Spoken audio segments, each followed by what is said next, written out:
আসসালামু আলাইকুম, কেমন আছেন সবাই?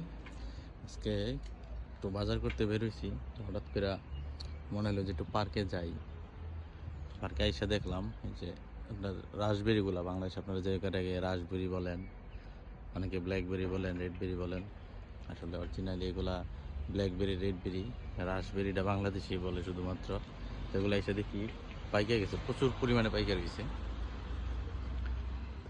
আপনাদেরকে আমি একটু দেখাবো।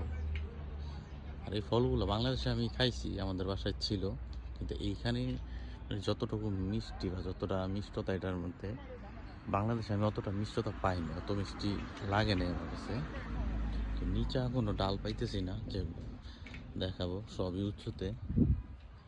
যাই হোক, আগে সাইকেলটা এক জায়গায় রাখি, সাইকেলটা রাখলে হয়তো একটা গতি করা যাবে।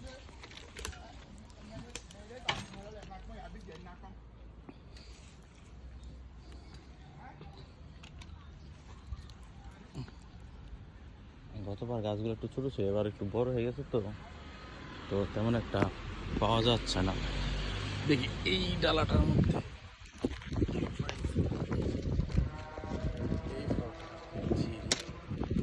প্রচুর পাকছে,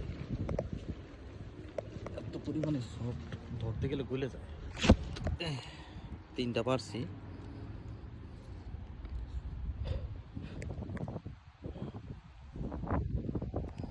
হচ্ছে তিনটা, রস দেয় একদম, হাত মোবাইল টোবাইল মাইখে গেছে। দারুণ মিষ্টি।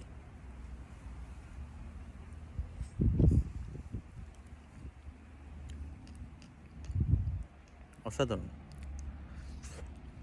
অল্প একটা খাই দিই, মিষ্টিতে মানে মুখ একদম ইয়ে হয়ে যাইতেছে। দেখি আর কয়েকটা ছিঁড়ি, ক্যামেরাটা বন্ধ করে ছিঁড়া, তারপরে খাই। যেহেতু আগে তো কাজের থেকে এদিক দিয়ে যেতাম, প্রতিদিন খাইতাম। তো এখন তো বাসা আবার অন্যদিকে, মোটামুটি এখান থেকে অনেক দূরে। তো এখন আর তেমন আসাও হবে না, খাওয়াও হবে না। আসলে নিচে নাই, নিচেরগুলা খাওয়া শেষ। নিচে যা পাকছে ওগুলো মোটামুটি যারাই দেখছে খেয়ে ফেলাইছে। যাই পাকা আছে সব উপরে, নিচের দিকে নাই।